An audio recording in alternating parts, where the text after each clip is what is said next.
Don't shake, girl. You're doing good. No. No. Hello, fellow anime geeks, and welcome to another video on my never-ending quest to try all the anime. I've got another mixed media project for you guys today, and I'm dissecting it with my usual 4 questions. I'm talking Selection Project on Funi. This has the sort of default Maltag music under its theme. I would clarify and say that this is an idol anime though, since it's less about like exploring the music, kind of like Nodame or Shigatsu, but more about a group of girls that want to become pop idols. And the group of girls is a very large collection. It's very clear that this is a mixed media project. I mean, all of the girls have these very like standard cute girl anime type personalities, and we don't really get a lot of time to explore their backstories before, okay, we move on to the next cute girl.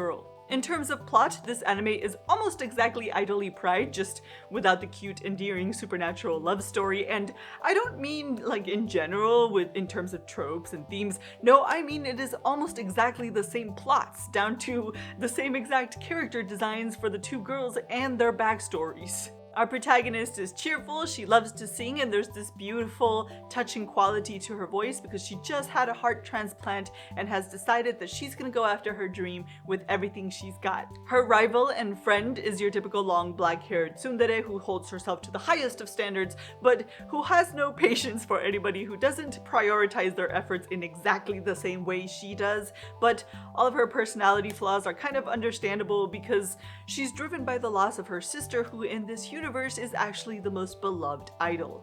These girls are in competition with each other to become the next top idol. They live together, there's the swimsuit hesitance arc, and friction of course happens when they have to break into subunits and work together. So obviously, overall, I don't think that this anime is very original, but there are a few things that I really liked. First and foremost, of course, is the music. I'm not really particularly into pop, but I was really bopping to that theme song and to the opening song.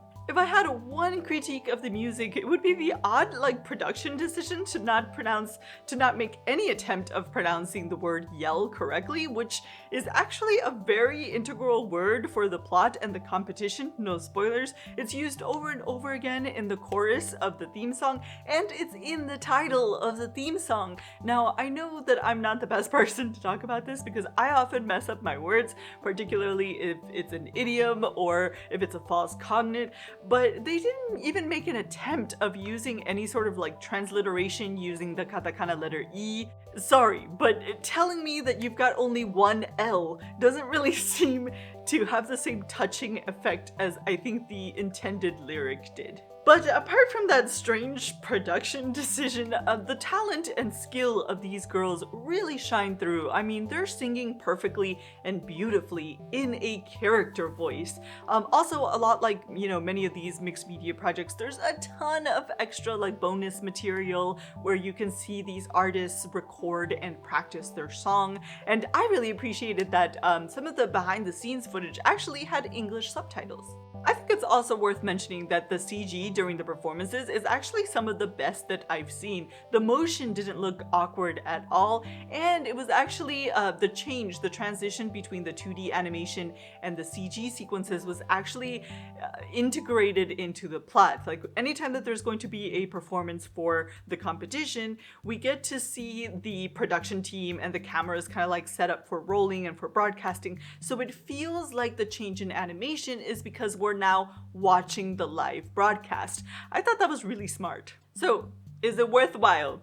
Well, I think we kind of have to judge musical mixed media projects by sort of a different standard because they're not necessarily about a narrative. They're this really strange mixture between reality and fiction, and they're promoting real people, but not as themselves, as characters in this fictional world.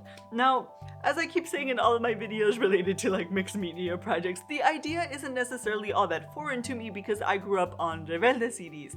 However, I kind of have to understand that those don't normally make the best narratives. However, even so, I still think that 22/7, Hip Mic, and even D4DJ did a better job of endearing its audience to its characters. Selection Project was just too over-the-top melodramatic for me. I mean, one moment it was like, oh, cute girls who are friends and they can sing.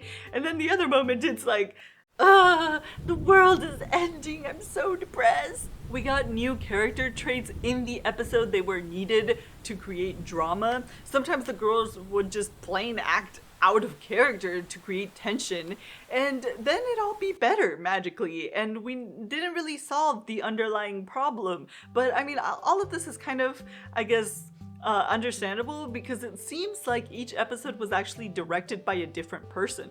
At one point I thought that maybe this could be like a cute, sweet anime for little kids, you know, maybe they don't follow sustained long narratives and, you know, they could sing along to the songs, but I don't think the message that you have to show your swimsuit body even if you're uncomfortable in order to become a good, successful singer is a really good message. And on that note, I'll catch you in the next video.